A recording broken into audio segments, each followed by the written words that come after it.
اعوذ باللہ من الشیطان الرجیم بسم اللہ الرحمن الرحیم وَإِذَا قِيلَ لَهُمْ لَا تُفْسِدُوا فِي الْأَرْضِ قَالُوا إِنَّمَا نَحْنُ مُصْلِحُونَ أَلَا إِنَّهُمْ هُمُ الْمُفْسِدُونَ وَلَكِنْ لَا يَشْعُرُونَ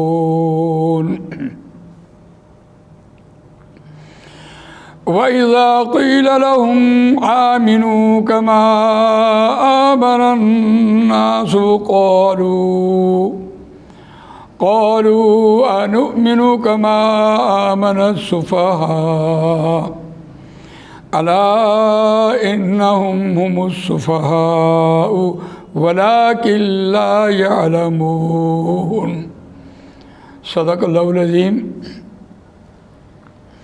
رب اشرح لي صدري ويسر لي أمري واحلل عقدة من لساني يفقهوا قولي اللهم أرنا الحق حقا وارزقنا اتباعه وأرنا الباطل باطلا وارزقنا اجتنابه آمین یا رب العالمین۔ سورہ بقرہ آیت نمبر 13 آپ کے سامنے تلاوت کی ہے۔ اس کا روان ترجمہ وَإِذَا قِيلَ لَهُمْ، اور جب کہا جاتا ہے واسطے ان کے آمنو ایمان لاؤ، کما آمن الناس، جیسا کہ ایمان لائے لوگ، قالو کہتے ہیں انؤمنو کیا ہم ایمان لائیں، کما آمن السفہاء جیسا کہ ایمان لائے بیوقوف، الا انہم ہم السفہاء ولکن لا یعلمون، اہل ایمان خبردار، سن رکھو، ہوشیار، الرٹ، بے شک وہی بیوقوف ہیں، وہی بیوقوف ہیں، ولکن لا یعلمون، اور لیکن وہ جانتے نہیں۔ اب یہاں اس ایک آیت میں جو آپ نے ترجمہ سنا ہے، یہ اتنی خوبصورت بات ہے جسے ہم کہتے ہیں کہ کسی کو دین کی طرف بلانا اور پھر آپ نے اس کو دعوت دینی ہے، تو کیسے دعوت دینی ہے؟ اس کی دعوت دینے کا طریقہ بھی تو قرآن مجید نے ہمیں بتا دیا ہے کہ کیسے ہم اس کو ایمان کی دعوت دیں گے۔ بہرحال حدیث بھی آپ نے سنی، من رأى منکم منکرا فلیغیرہ بیدہ فإن لم یستطع فبلسانہ فإن لم یستطع فبقلبہ وذلک اضعف الایمان۔ برائی کو ہاتھ سے دیکھو تو ہاتھ سے روکو، اگر وہ طاقت نہ ہو تو زبان سے روکو، اگر پھر بھی طاقت نہ ہو زبان سے کہنے کی بھی تو دل سے برا جانو۔ قرآن مجید میں بھی اس کے 3 اسلوب بتائے ہیں۔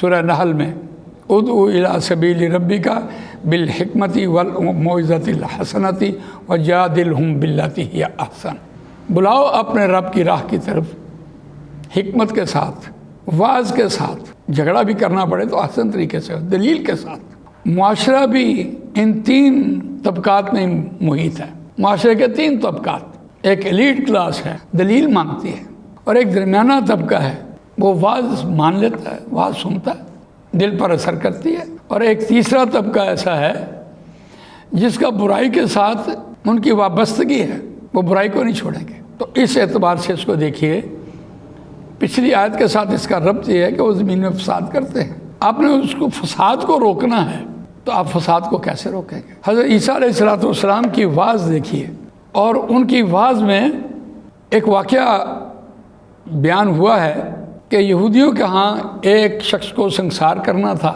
اور ظاہر بات ہے اس کو زمین میں گاڑ دیتے ہیں اور اوپر سے پھر پتھر برساتے ہیں۔ حضرت عیسیٰ علیہ السلام بھی ان کو دیکھنے کے لیے وہاں پہنچ گئے، اور جب وہ پتھر مارنے لگے تو عیسیٰ علیہ السلام نے آواز لگائی، وہ شخص اس کو پتھر مارے جس نے کبھی زنا نہ کیا ہو۔ تو دیکھیے واز بھی کی تو کیسی خوبصورت واز، میں اپنی گمشدہ بھیڑوں کو لینے آیا ہوں، کیسی واز ہے حضرت عیسیٰ علیہ السلام۔ اپنے مال کو وہاں جمع کرو جہاں کوئی ڈاکو نہیں پڑے گا، جہاں مال ہوتا ہے وہاں دل ہوتا ہے۔ تو دیکھیے واز کے اعتبار سے کتنی نرمی اور کتنی حلیمی کی بات کی ہے۔ تو جس اعتبار سے ہم بات کر رہے ہیں کہ زبان سے کہنا اور پھر خود عمل کر کے دکھانا، جب تک خود عمل نہیں کرے گا اس میں اثر بھی نہیں ہوگا۔ آپ نے وہ واقعہ سنا ہے صلح حدیبیہ کے وقت جب صلح لکھی گئی تو نبی اکرم صلی اللہ علیہ وسلم نے صحابہ کو یہ حکم دیا، قربانیاں دے دو، سر مڑا دو اور ہتھیار اتار دو۔ صحابہ ٹس سے مس نہیں ہوئے۔ حضرت ام سلمہ رضی اللہ تعالیٰ عنہ ایک ازواج مطہرہ ساتھ ہوتی تھی، اور اس وقت وہ حضرت ام سلمہ تھی۔ رسول اللہ صلی اللہ علیہ وسلم اپنے حجرے میں گئے، حضرت ام سلمہ رضی اللہ تعالیٰ عنہ ان سے ماجرا بیان کیا،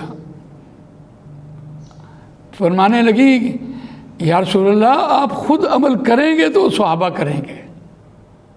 کیا خوبصورت تلقین ہے۔ تو اس اعتبار سے بات ہو رہی ہے کہ آپ کہتے تو ہیں کسی کو ایمان لاؤ، پچھلی آیت میں ہم پڑھ کے آئے کہ کوئی شخص جو بھی عمل کر رہا ہے اپنے تئیں وہ اصلاح کرتا ہے اور کوئی دوسرا ہی اس کی نشاندہی کرتا ہے۔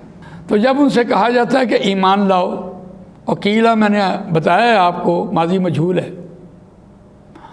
ہر دور میں اصلاح کرنے والا کوئی نہ کوئی شخص ہو سکتا ہے۔ پیسے وائس ماضی مجہول کہتے کسے ہیں؟ کام سر سد ہو جائے اور کام کرنے والے کا پتہ نہ ہو۔ لیکن اذ اور اذا کا فرق دیکھیے۔ وَإِذْ قَالَ موسیٰ، جب کہا موسیٰ نے، بعض ماضی مطلق کی ہو گئی۔ وَإِذَا لَقُوا الَّذِينَ آمَنُوا، اور جب ملاقات کرتے ہیں۔ وَإِذَا قِيلَ، اور جب کہا جاتا ہے۔ اور قیلا قوالا سے آیا، یہ ماضی مجہول کا وزن قویلا بنا، حرکت تبدیل کرنے کے بعد یہ یا درمیان میں لگی زیر کی مطابقت کی وجہ سے، تو یہ قیلا بنا۔ کہا جاتا ہے واسطے ان کے آمینو، ایمان لاؤ، سنو اور مانو، کما آمن الناس، جیسا کہ دوسرے لوگ ایمان لائے۔ آمن الناس جملہ فعلیہ ہے، الناس فاعل ظاہر ہے۔ فاعل ظاہر واحد ہو، تثنیہ ہو، جمع ہو تو فعل کا پہلا صیغہ لے کے آتے ہیں جملہ فعلیہ بنانے کے لیے۔ آمن الناس، دوسرے لوگ ایمان لائے۔ قالو، کہتے ہیں، اذا پھر یعنی ساتھ جڑے گا۔ قالو، کہتے ہیں، انؤمنو، کیا ہم ایمان لائیں؟ کما آمن السفہاء، جیسا کہ بیوقوف ایمان لائے۔ یہ بھی جملہ فعلیہ ہے۔ السفہاء جو ہے یہ فاعل ظاہر ہوا۔ اور قرآن مجید نے ایک اسلوب بیان کیا ہے، اگر آپ کی اس سے دلچسپی ہے تو۔ السفہاء جہاں بھی قرآن نے بیان کیا یہ مونس کی نشانیاں ہیں۔ سیقول السفہاء من الناس ما ولاھم، جلد کہیں گے بیوقوف کہ کس نے اس قبلے سے پھیر دیا جس قبلے کے پر ہم پہلے تھے۔ تو جو تحویل قبلہ پر جو چہمگوئی ہوئیں گی، اور چہمگوئی کرنے والے لوگوں کے بارے میں صاف صاف بیان کر دیا کہ وہ بیوقوف تھے۔ لیکن آپ حیران ہوں گے کہ یہ جو الف ممدودہ کی نشانی آئی ہے وہ تو مونس کی نشانی ہے، تو کیا جو معاشرے میں بیوقوف لوگ ہیں اس کو قرآن نے مونس کے ساتھ تعبیر کر دیا ہے؟ میں یہ نہیں کہتا کہ عورتیں بیوقوف ہوتی ہیں،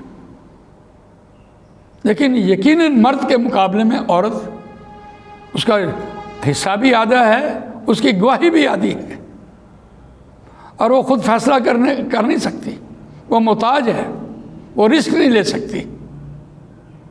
اس اعتبار سے دیکھیے اس کو مونس کے درجے میں لے چلا گیا۔ جو شخص بیوقوف ہے، آمن السفہاء، جیسا کہ ایمان لائے بیوقوف۔ یہ اہل ایمان کو ہر دور میں بیوقوف سمجھا جاتا رہا۔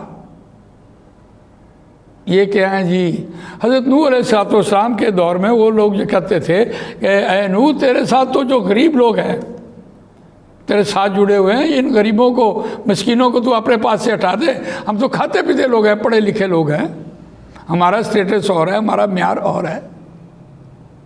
ہم کیسے تیرے قریب آ سکتے ہیں جب کہ یہ تیرے قریب بیٹھے ہوئے ہیں؟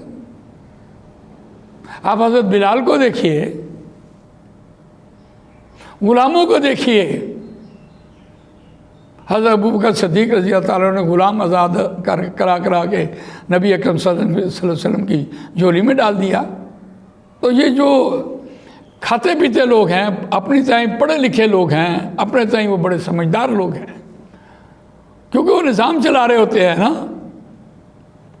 اس لیے وہ جو نمازیں پڑھانے والے ہوتے ہیں، ایمان والے ہوتے ہیں، سادہ لو مسلمان ہوتے ہیں، اعتبار کرنے والے لوگ ہوتے ہیں، دوسرے کو اپنے جیسا سمجھ رہے ہوتے ہیں، ان کو بیوقوف سمجھتے ہیں، حلال کھانے والے ہوتے ہیں. تو یہاں کہا جا رہا تھا الا انہم هم السفہاء ولکن لا یعلمون. اہل ایمان خبردار سن رکھو، بے شک وہی بیوقوف ہیں، وہی بیوقوف ہیں. اب یہاں دیکھیے جملہ اسمیہ بنا ہوا ہے اور انا کے ساتھ تاکید پیدا کی ہے اور ایک ضمیر فصل لے کے آیا ہے خبر کو معرفہ لانے کی وجہ سے. ولیکن جب بھی آتا ہے تو پچھلی عبارت کی نفی کرتا ہے، ولیکن لا یعلمون، اور لیکن وہ جانتے نہیں ہیں. جاننا نہ جاننا عقل کے اندر آنے والی بات ہے، اور جو چیز عقل کے اندر آ جائے اس کو قرآن مجید علیمہ کہہ رہا ہے، علیمہ یعلم کہہ رہا ہے، اور اس کا حساب بھی ہے. تو یہ بات یاد رکھیے کہ قرآن مجید کا آغاز ہی اہل ایمان کو جو رہنمائی فراہم کر رہا ہے، یہ انسان مومن کے لیے بہت بڑی متاع ہے. کسی دوسرے شخص کو کسی کے بارے میں بھید نہیں دیا گیا، اور جو شخص کر رہا ہوتا ہے وہ اپنے تئیں اچھا ہی کر رہا ہوتا ہے، لیکن اس کی اصلاح جو ہے وہ دوسرے کر رہے ہوتے ہیں. اللہ تعالیٰ مجھے آپ کو قرآن مجید پڑھنے، سمجھنے، اس پر عمل کرنے، اس کو دوسروں تک پہنچانے کی توفیق عطا فرمائے. یہ یوٹیوب چینل سے ہم آپ کے ساتھ مخاطب ہیں، اور اگر کوئی سوال پیدا ہو جائے تو سوال ضرور کیجیے. اگر کوئی بات آپ کے لیے نئی ہو تو وہ بھی آپ کمنٹس میں لکھیے. اور تیسرا یہ ہے کہ اس کام کو اگر آپ کو اچھا لگ رہا ہے تو اس کو مسلسل دیکھیے تاکہ آپ کی قرآن مجید سے رہنمائی ہوتی چلی جائے. قرآن مجید ہی انسان کو بدلتا ہے اور اس کی رہنمائی کرتا ہے، کوئی شخص کسی کو بدل نہیں سکتا. اور قرآن مجید اللہ کی کتاب ہے، اللہ کا کلام ہے، اور کوئی شخص اللہ والا بننا چاہتا ہے تو کلام اللہ کے بغیر وہ اللہ والا نہیں بن سکتا. جیسے آپ نے کسی دوسرے ملک میں جانا تو وہاں کی زبان سیکھنی ہے، تب آپ ملک میں جا کر زندگی گزار سکیں گے. اسی طرح اگر آپ نے اللہ والا بننا ہے تو جو قرآن مجید ہے وہ اللہ کا کلام ہے، اس کو سیکھے بغیر آپ اللہ والا نہیں بن سکتے. اور قرآن مجید تو نبی اکرم صلی اللہ علیہ وسلم کی شفاعت سے پہلے شفاعت ہے. تو اللہ تعالیٰ مجھے آپ کو قرآن مجید پڑھنے، سمجھنے، اس پر عمل کرنے، اس کو دوسروں تک پہنچانے کی توفیق عطا فرمائے. جزاک اللہ خیر.